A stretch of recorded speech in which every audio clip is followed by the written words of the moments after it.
বাক্কা দিন ধরে আমি আবার মোটো ব্লগও বাড়াইছি না। আজকে আবার কুলাউড়ার থেকে জুড়ির উদ্দেশ্যে রওনা হইলাম। আজকে মনে হইলে একটা মোটো ব্লগ করি। Hey WhatsApp guys, welcome to my new another vlog. দেখুন বর্তমানে আমার ডিমার লাইটের কি পরিস্থিতি আর কেমন আলো।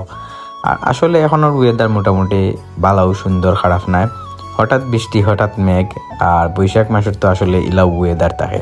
আর আজকে আমরা হুটহাট কুলাউড়ার থেকে ভাবলাম জুড়ির উদ্দেশ্যে একটা মোটো ব্লগ করি। পাক্কা দিন ধরে আসলে ভাই মোটো ব্লগিং করা হয়েছে না। আর আপনারা মোটো ব্লগিং দেখতে খুব বেশি লাইক করেন।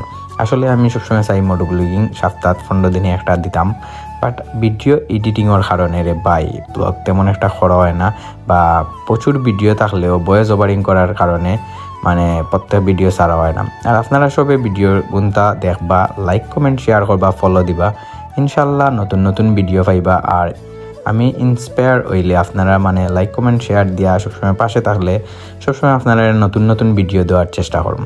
আর এই রোডটা তো ভাই এই রোডের কথা না হইলেও না, আপনারা সবে জানান। আর এই ভিডিওটা আসলে একটু লড়া খাওয়ার কারণে আমার মোবাইল দিয়া ফিস থেকে আমার ছোটো ভাইয়ে ভিডিও করছে, আর লড়াই লিছে তার কারণে একটু নিচে হয়ে গেছে। আমি তখন ভিডিও ম্যানেজমেন্টটা ঠিক করতাম পারছি না, কেউ মাইন্ড করিও না। আর ভিডিও করছি যাতে মনে হইলো এই ভিডিওটা একটু ভয়েস ওভারিং করিয়া দিলাই আপনারা মাঝে। আর দেখুন ডিমার মারলে কেমন অবস্থা, আর ডিমার না মারলেও কিতা অবস্থা। আসলে আমি বাইক তেমন স্পিডে চালাই না, সবসময় সেফ থাকতাম ইচ্ছা বা সেফও চালাই। আপনারা মিটার দিকিয়া অত বেশি ডরাইন নাই, তা নর্মালি রাস্তা খালি থাকার কারণে একটু টানছি। বাই 4B মানেও বাইক হইল টপ স্পিড বা টপ স্পিড দেখার মতো একটা বাইক। আর এই বাইকটা স্পিডে চালাইতে সবেও লাইক করুন। বাট সবসময় আপনারা ব্রাদার যারা বাইকার, বাইক সেফ চালাইবা, সেফলি চালাইবা, বিকজ একটু আপনার ভুলবশতর কারণে একটা লাইফ শেষ হয়ে দিতে পারে রে ভাই। আর বাইক অ্যাক্সিডেন্ট মানেও মারাত্মক অ্যাক্সিডেন্ট। আপনারা সবে সেফ চালাইবা, বিকজ সিএনজি আর অটোরিক্সার কারণে ভাই খুব বেশি বর্তমান অ্যাক্সিডেন্ট বাড়ছে। আর বর্তমানলি একটু এই জেনারেশনও আমরা বাইক সবে স্পিডে চালানোর কারণে অ্যাক্সিডেন্টটা আরও বেশি বাড়িয়ে গেছে।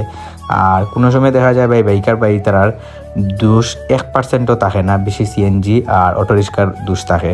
তারপরেও আর কি অ্যাক্সিডেন্ট করা পরে সবেও হইব ভাই এই বাইক রাফ চালাইছন যার কারণে অ্যাক্সিডেন্ট করছেন। কেউ আর মানে বিলিভ করতো না দোষটা আসলো অটোরিক্সার বা সিএনজির। আর বেশিরভাগ দোষ তারার থাকার কারণেও আমরা অ্যাক্সিডেন্টটা হয়। আর তারা টাইমবাও না চাইয়া চালানোর কারণে এত বেশি অ্যাক্সিডেন্ট। আসলে সব ভাই ব্রাদার বা যারা যানবাহন চালান অবশ্যই ভাই গাড়ির ডান বাম চালাইয়া আর একটা ওভারটেক করতে হইলে অবশ্যই আপনি সিগন্যাল দেওয়া করবা, মেনটেন করি চলবা, যেটা অ্যাক্সিডেন্ট না হয়। আর একটু লাগি ভাই একটা মিনিট মানে পরে গেলে কি তৈব, এমন তো মহাভারত আশুদ্ধ হয়ে যেত না। যার কারণে সবসময় আপনারা বাইক নিরাপদ চালাইবা, সেফ চালাইবা। আর আমরা রাস্তাঘাট অবশ্যই খুবই সুন্দর জুড়ি কুলাউড়ার।